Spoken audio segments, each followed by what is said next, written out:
coming to my I think, which I think is like one of the most important questions, sir, in this discussion, and that is also of a great interest to people in India and across the world who want to understand India, and that is, what exactly is Hindutva, and by that I mean, how does one define Hindutva? Because you have said that it is not an ideology, it is not a political ideology, for example. So how does one understand Hindutva, and how can one define Hindutva? Hindutva is the recognition of a human being's right to have his full or her full potential through theodiversity. That is how I would define Hindutva. In fact, that is how the civilizational process of India has been going on. So, Hindutva is a civilizational process. Hindutva is even primordially a process of consciousness, a process of becoming. Okay. So, this cannot be defined as a political ideology. This cannot even be defined as a nationalist ideology.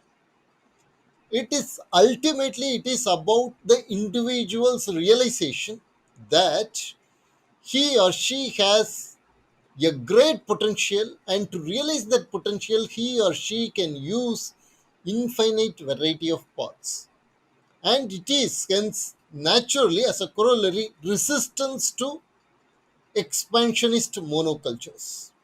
That is how you see Hindutva or define Hindutva. Thank you, Arvindan ji.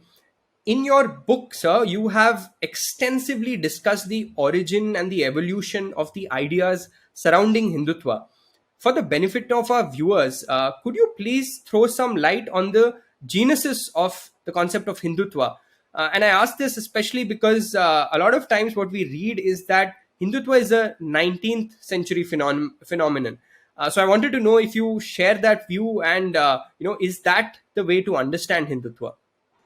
Hindutva is not a 19th century phenomenon. Okay. Almost it is like because Charles Darwin discovered evolution or the natural selection is not a 19th century phenomenon.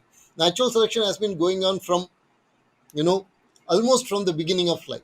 The same way, Hindutva has to be seen as a process that predates by millennia 19th century. 19th century, it gets discovered and it gets defined.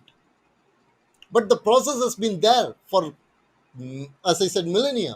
And it starts with what I describe in the book as the breakdown of the bicameral mind and the complete integration of the bicameral mind and the evolution of the understanding that there is a vast substratum of consciousness in which the theodiversity arises. Okay, so that forms the basis of Hindutva. If you want to pinpoint a particular point of origin of Hindutva, then you have to go back as early as at least 2500 BCE, if not more. Okay, and so coming to 19th century, what happened in 19th century was that it was getting defined very clearly as a civilizational process. That is what happened in 19th century with Rabindranath Tagore as well as Veer Savarkar. Thank you, Arvindan ji. That is a very fascinating account of how Hindutva, what Hindutva actually is. And I think it corrects a lot of incorrect perceptions that, generally people have about it.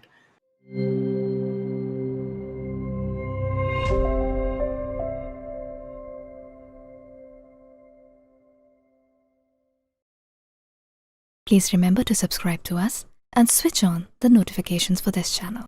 For our other social media links, more content, and to support our work, please visit citti.net. Dhanyavad. Namaskar.